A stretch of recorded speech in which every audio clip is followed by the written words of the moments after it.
Fala, Dev, beleza? Aqui pega um ventinho, eu acho, mas eu vim aqui no parque gravar esse vídeo porque você sabe, eu gosto muito de falar sobre a parte de saúde mental do Dev, como é importante, né, a gente tá num ambiente bom, iluminado, de vez em quando sair faz bem, né? Mas, é claro, com a mascarazinha, e eu vim num lugar onde não tem ninguém agora para poder ler esse PR para vocês e bora lá então! Fala, Dev, beleza? Mike Brito na área para mais um PR aqui no canal. Um prazer estar aqui com vocês hoje para responder algumas questões. Você vai ouvir algum som ambiente, isso é normal, tá bom? Porque estamos aqui fora fazendo essa gravação. Gente, vamos começar aqui respondendo. Para tudo. Manda um salve aí, Léo. Salve! Aê, agora sim, continua. Vamos começar aqui respondendo a pergunta aqui do Pedro Henrique, né? Ele perguntou ali no Route 15, quase tudo sobre o universo do CSS. TR, Tailwind costuma deixar um código bem cheio, pois precisamos passar várias classes para estilizar um elemento. Existe uma maneira mais limpa de organizar as estilizações? Existe sim, o próprio Tailwind ajuda a gente ensinando lá na página oficial deles como é que você pode fazer para você agrupar diversos atributos que você quiser colocar, né, diversas classes que você quiser colocar em uma única classe. Então você consegue gerar um tipo de compilado de diversas classes ali e colocar só uma classe no seu documento, na sua tag que você precisa e fica tudo legal, tá? É só entrar na página do Tailwind e ver certinho ali o passo a passo e vai ter um momento onde ele mostra como que você vai alcançar, né, esse seu desejo de transformar várias classes em uma única classe que faz sentido para você, por exemplo, button, aonde na verdade vai ser um monte de estilização do seu botão. Bacana? O Christian Schultz, né, pergunta assim, ó, faz sentido eu pensar que um elemento com atributo inflex por fora é um elemento inline block? Ah, tá, entendi. Faz sentido eu pensar que um elemento com atributo inline flex por fora, ele é um inline block, mas por dentro ele é flex ou não exatamente? Ó, esse daí eu vou aproveitar e te mostrar na tela. Vamos lá. Bom, vamos à maneira prática de entender qual que é essas diferenças entre o inline block, flex, inline flex, né? Qual que é a diferença de um de outro e como que isso vai funcionar. Bom, vamos primeiro entender vamos lembrar pelo menos, né, como que funciona no CSS ali no HTML, o fluxo normal das coisas.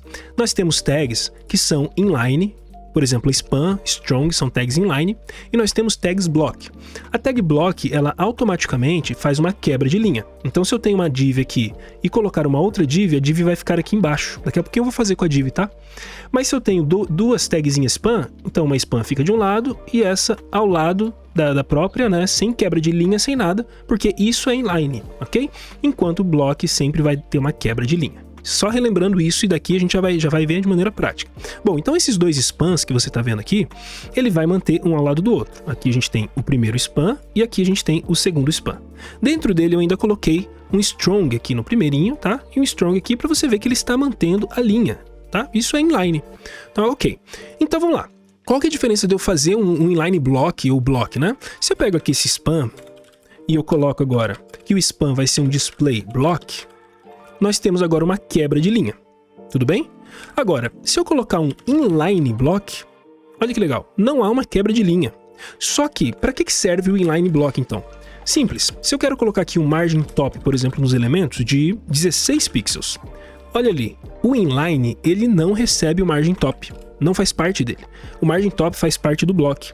Então, eu deixar um display block vai colocar para mim os 16 pixels, mas vai ver uma quebra de linha. Mas espera, eu não queria a quebra de linha, eu só queria que o elemento tivesse 16 pixels de top. Então por isso entra um inline block.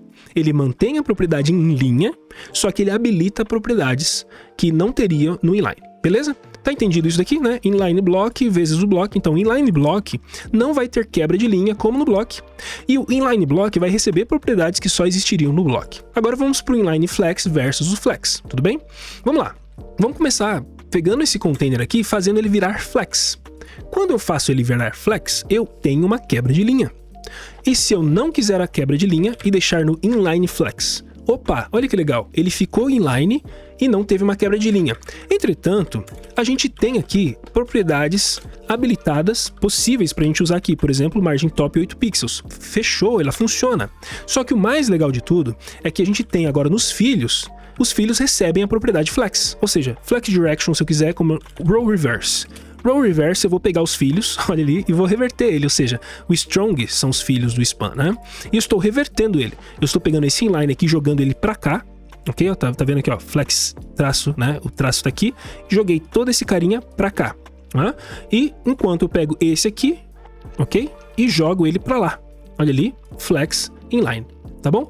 Esse é o grande diferencial. Se eu tivesse só flex, ele ia receber o flex direction, certo? Só que ele houve quebra de linha, mas eu queria que ele mantesse as propriedades de span ali, de ser inline, e só recebesse essa flex direction que é habilitada quando eu coloco flex. E isso não é habilitado quando eu coloco block, ok? Não é habilitado quando eu coloco block. Ele volta a ser normal porque ele desconsidera isso daqui. Fechou? Então olha, vamos sacando as diferenças que a gente está colocando aqui, tá? Então o inline flex versus flex é que o inline flex, o container será inline, né? Ele mantém a propriedade inline, enquanto o flex, o container, ele se transforma em block, né? O container ali, ele faz uma quebra de linha. Eu poderia dizer isso. Poderia que enquanto o flex, o container recebe a quebra de linha, tá? A quebra de linha, que é o grande diferencial. Agora vamos ao inline flex versus o inline block, né? Que na final de contas é a pergunta, como que eu vou pensar dessa maneira? Bom, o inline block ele vai modificar o elemento e não vai haver modificações nos filhos. Tudo bem? Pensa nisso, é só no elemento, é só no span. Enquanto o inline flex ele vai modificar o elemento, mas ele vai modificar os filhos, porque o container dele, ele se tornou flex, tá bom? E aí eu poderia mudar tudo isso daqui agora, eu vou só colocar uma div aqui, e vou colocar aqui um item dentro dela, tá bom? Uma div e um item.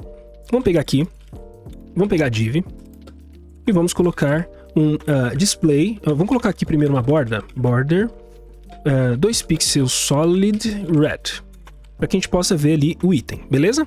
Bom, eu vou pegar essa div, clonar ela, colocar ela aqui embaixo, tá? E em ambas eu vou colocar só uma classe aqui, você já vai entender daqui a pouco, container, e eu vou trocar essa div aqui por uma container, uma classe container, tá bom?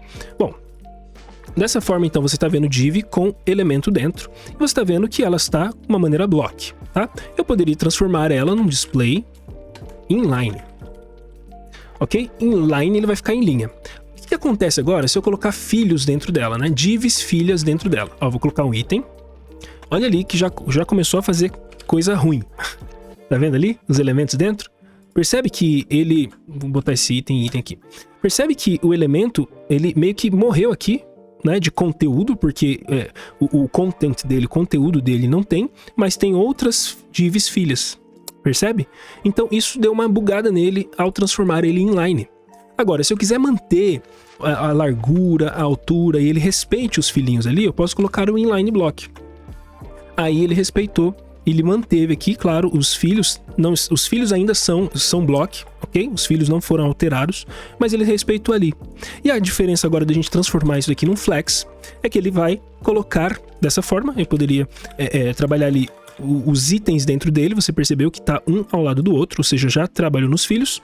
E o inline flex, ele vai manter um ao lado do outro, juntamente com os filhos sendo alterado também. Tá? Então assim, agora é a questão de você ir praticando, né? Conforme você vai praticando e fazendo os diversos cenários, a tua mente vai começando a entender melhor essas colocações ali. Confesso que não é simples de se entender de primeira. Causa uma certa confusão, a gente precisa revisitar várias vezes o inline, o block, por que um tá trabalhando com a caixa de fora, né, enquanto o inline block trabalha com o mundo externo, o flex e o grid trabalha com o mundo interno dessa caixa. Então você vai posicionando as coisas na sua cabeça, entendendo que uma coisa com a outra e justamente a união de uma coisa com a outra vai fazendo, tá bom? Como falei, não é simples de cara de se entender, mas conforme você for praticando e colocando no código, sabe, vendo uma coisa ou outra acontecendo, as coisas vão fazendo mais sentido e você vai entendendo, opa, isso daqui, olha, tem a questão do conteúdo aqui, tem a questão da caixa por fora, tem a questão da caixa por dentro, dos elementos dentro, elementos sem elementos, só com content, e assim vai, tá bom? Eu espero que esse vídeo tenha feito um pouquinho mais de sentido para você até esse momento. Mais uma pergunta aqui que eu acho que vai caber certinho pra gente colocar na tela também, né? Então vamos lá. É do Adriel, tá um nome bem, deve ser Rocha, né? Adriel Rocha. Ele mandou lá no Root 15 como estudar documentação, Web Components e Shadow DOM.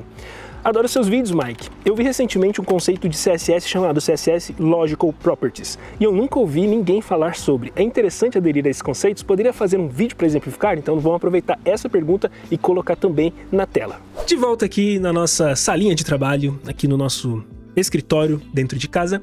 Vamos falar então sobre CSS Logical Properties and Values, tá? Propriedades e valores de maneira lógica. Bom, primeiro eu vou ler o textinho que eu escrevi aqui, porque ficou tão bonitinho, tão genial, ó. Controle o seu layout, ou controle do layout de maneira lógica e não física, no que tange ao mapeamento da direção e dimensão. Calma, vamos explicar isso de uma maneira bem tranquila. Olha só, qual que é a maneira de você pensar na hora de você montar os seus layouts em CSS, né? Você pensa, por exemplo, a margem, o alinhamento, tá? Você pensa no alinhamento de um carinha ao meio. Você tá, então, colocando uma largura para esse carinha, né? Ele está sempre aqui assim, ok? Você está colocando uma largura para ele e você coloca lá o margem 0 e alto para ele ficar bem aqui no meio, tá? Quando você está fazendo isso, você está pensando de uma maneira física. Você está tentando alinhar ele, colocando margens laterais, direita e esquerda, para que ele fique ao meio. Quando a gente está falando sobre esse mapeamento de direção, né? Direção e dimensão também, ou seja, tamanho do elemento e tudo mais, a gente pode pensar de uma maneira inline, de maneira block, ou seja, pensar de uma maneira lógica. Esse não é o inline e o block do display que você tem no CSS, tudo bem? Essa é uma maneira de pensar, ao qual vai fazer muito sentido na hora que eu te mostrar aqui, tá? E essa maneira você pode pensar para as propriedades do tipo de tamanho, margem, bordas, preenchimentos, que são os paddings, né?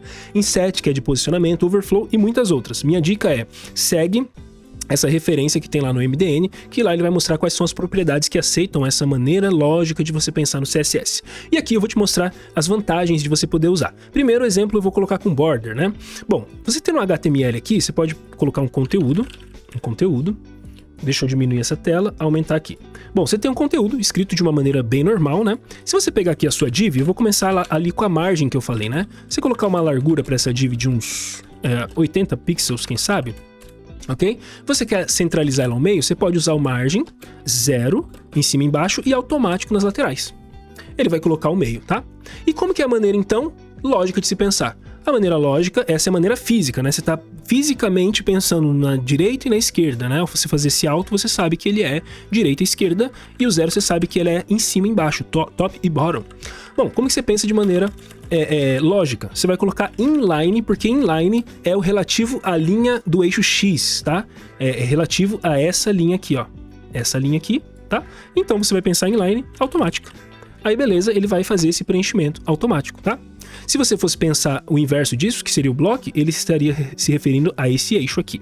Bom, vamos trazer mais clareza colocando a borda, né? Borda 3 pixels, vamos colocar sólida red, ok? 3 pixels sólida red é uma borda que vai... essa propriedade aqui é uma propriedade, então, de maneira física, que tá pegando top, right, bottom e left, né? Bom, eu queria colocar só nas duas laterais, então, uma maneira física, né? Border left, copiaria, border right. Maneira física, beleza? Coloquei ali. Como que seria, então, a maneira inline, a maneira lógica? Você colocaria inline, porque ela entraria nos dois lados, ok? Ou então você colocaria block, que ela faria para cima e para baixo. Veja como faz mais sentido, né? Então, block sempre referindo ao eixo Y, que é o eixo vertical, e o eixo horizontal é o inline. Agora, qual que é a outra vantagem disso, né? A outra vantagem é um exemplo agora com propriedades que seguem outras línguas. Por exemplo, se eu colocar aqui o Writing Mode para, vamos ver aqui, para vertical LR, por exemplo, você percebe que ele fez uma alteração aqui. Vou tirar essa largura agora nesse momento, tá? Não faz mais sentido eu usar, só faria sentido usar essa largura para o exemplo naquele margem 0 e alto. Veja bem, o que ele fez aqui? Ele pegou o block e ele entendeu ainda que ele está se referindo a em cima e embaixo relativo à maneira, a writing mode, ou seja, a maneira da escrita. A maneira da escrita está sendo assim, né? Vertical LR, vertical de left to right de maneira vertical. Se a gente não tivesse feito desse jeito, a gente tivesse feito o top e o bottom, né? Ou seja, de maneira física, eu ainda confundo as palavras. Você percebe que ele não seguiria a regra de deixar aqui em cima, do jeito que eu queria. Ele deixou, na verdade, top e bottom. Da maneira física que você mandou, top e bottom. Apesar de ter mudado a maneira de escrita, tá? E algumas línguas, você sabe que a maneira de escrita ela é toda torta. Por exemplo, aqui a gente pode colocar o direcionamento do texto para RTL, que é uma maneira que vai vir de lá para cá, né? E aqui eu vou tirar por enquanto esse Writing Mode, eu vou tirar ele daqui. Então, ó, ele é uma maneira de escrita de lá para cá. Então, dependendo de onde você está trabalhando, se você está trabalhando com site multilíngua, deixa eu tirar aqui, com site multilíngua, ou que está mudando a direção da escrita, writing mode, para, mais uma vez, vertical LR, você então mantém as mesmas propriedades, lembrando quais, né? As propriedades de tamanho, de margem, de borda, de preenchimento, inset, overflow, enfim. Você mantém as mesmas porque você está pensando de uma maneira muito mais lógica e não física das coisas, tá bom? O grande lance é você entender que você vai trocar algumas propriedades que você já usava pela propriedade que vai receber depois um inline ou vai receber depois, né, um tracinho na frente dela, um tracinho inline ou um tracinho lock. E cada uma vai se referir a um eixo ali do seu layout e de maneira meio que lógica ele vai se ajustar dependendo das configurações que você for fazendo a mais de CSS. Tá bom? Essa é a explicação aí de maneira mais prática possível aqui nesse PR. Lucas Baradel Marchiori perguntou assim, lá no PR 42, qual o grau de importância de um desenvolvedor compartilhar conhecimento pelo Instagram, LinkedIn, em formas de artigos? Além disso, a pessoa pode perder por não compartilhar conhecimento com a comunidade? Não acredito que a pessoa perca por não compartilhar. Depende muito também, né? Porque vai ter, quem sabe, alguma vaga ou alguma tipo de empresa que dá valor para a pessoa que está criando conteúdo, né? Por exemplo, a Rocket City dá muito valor para isso. Mas existem empresas que, na verdade, não querem que o dev fique compartilhando demais o que é que eles fazem de atividades do dia a dia. Então, você tem que ver essas duas coisas, depende muito da empresa. Agora, o valor para o dev e para a comunidade, eu acho que isso gera demais. Porque toda vez que você ensina alguma coisa, você está aprendendo mais. Então pensa nisso, né? Se você quer compartilhar teu conhecimento, saiba que quanto mais você compartilhar, muito mais você tem a aprender e muito mais você vai poder compartilhar também. E óbvio que a pessoa do outro lado que está recebendo o teu conteúdo vai aprender muito. E a gente tem que pensar o seguinte, né? Mas eu estou compartilhando uma coisa aqui que é muito normalzinha. Para mim, isso aqui é muito simples. Sim, às vezes o seu simples é tudo que a pessoa está precisando conhecer. E você não precisa ficar estudando rios de coisas para trazer conteúdo para a comunidade. O que você já sabe hoje, pode ter certeza que você está a passos muito à frente de outros devs. E por isso, talvez você compartilhar vai te dar mais segurança do que você conhece, além de ajudar a comunidade, né? Mas lembrando, vai ter empresas que provavelmente não vai te ver com bons olhos por você estar compartilhando, e tá tudo bem, e tem empresas que vai te ver com bons olhos, né? Então eu acho que eu pude responder, né? Você não teria a perder, né? Eu vou colocar entre aspas, igual você colocou, você não teria a perder, senão essas coisas que eu falei para você que são baita ganhos, né? Então pensa nisso, tá? Antônio Ricarte perguntou, dicas para quem está iniciando no front-end sobre qual framework usar e qual as principais coisas que posso fazer com cada uma delas. Tem muita diferença? Poxa, muito legal essa sua pergunta. Gente, especialmente a gente que está começando a entender esse universo de programação, estudar frameworks é um passo, depois de você entender legal as bases ali, é o próximo passo, você entender o framework. E no framework, no primeiro momento, não vai importar muito qual você vai escolher. O que a gente recomenda? Escolha um que o mercado está mais aquecido, porque isso você vai ter mais oportunidades. Mas por que não importa tanto qual você vai escolher agora? Porque o que importa é você entender qual que é o motivo de framework, bibliotecas, qual que eles vêm resolver, como que é um ciclo de vida, né? Você vai entendendo os termos técnicos ali, sobre estado, sobre componentização, você vai entendendo algumas coisas que você for perceber depois, você vai levar muito desse conhecimento para o próximo framework que você for estudar. E no próximo você talvez aprenda uma coisinha ou outra diferente, mas quem sabe a raiz, a ideia do framework, ela vai estar muito semelhante ao próximo objetivo. Por exemplo, você vai estudar sobre Single Page Application, né? SPA. É um caminho natural e você vai entender um framework, uma biblioteca que vai te ajudar nisso. Quando você pegar o outro, você já sabe que ele já faz isso, né? Então você vai matando um passo de cada vez. Então, a dica para você é o seguinte, escolha um, de preferência o que está mais aquecido no mercado, estude ele, entenda qual que é o motivo que ele nasceu, o que é que ele vem resolver, né? Qual que é a diferença de fazer com ou sem frameworks, e aí depois você pode usar aquele que faz mais sentido para você, caso você apareça uma oportunidade de um framework que você não estudou ainda. Pode ter certeza, vai ser pouquíssimo tempo, você já vai entender o conceito e pode se aplicar para a vaga. Bacana?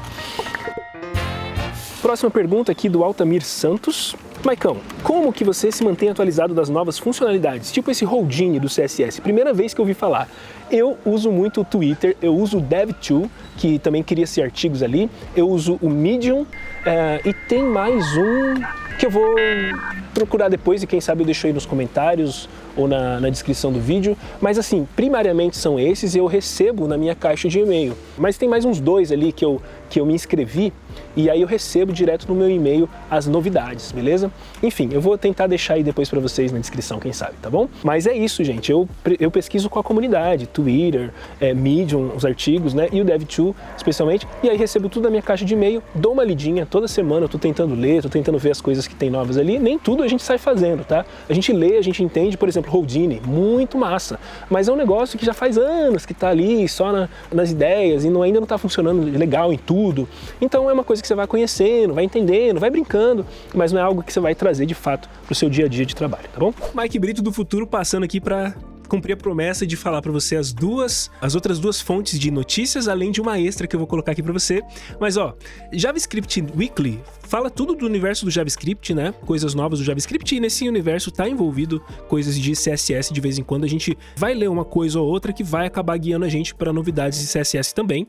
Hackers News, que é uma ideia de vários conteúdos da programação como um todo, mas não só da programação, do universo da tecnologia. Então você vai ver coisas de celulares, por exemplo, coisas de inteligência artificial, beleza?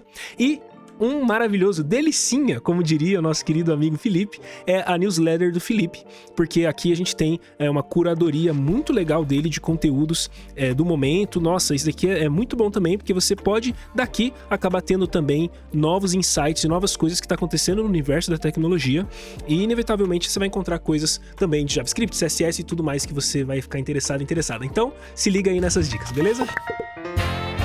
O canal do Ross perguntou aqui: quanto de cybersecurity eu devo saber para fazer um site? Essa pergunta é ótima para a Jaque, quem sabe até no próximo PR a Jaque possa se aprofundar mais, porque a Jaque está se especializando mais em cybersecurity.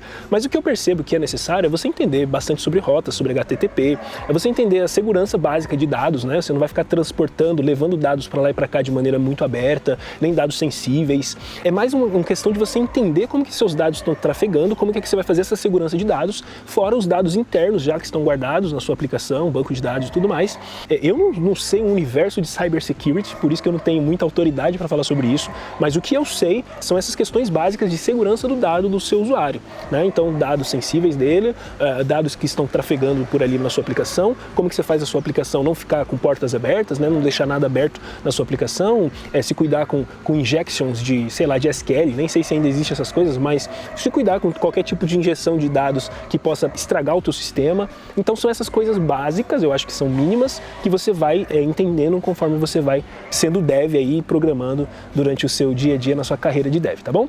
E estudar cybersecurity realmente pode ser algo a mais, que pode te dar mais valor ainda, mas saiba que isso também é uma área completamente, é um universo completamente diferente, que não necessariamente tem a ver com o desenvolvimento web como, eu preciso saber disso para eu ser um bom dev.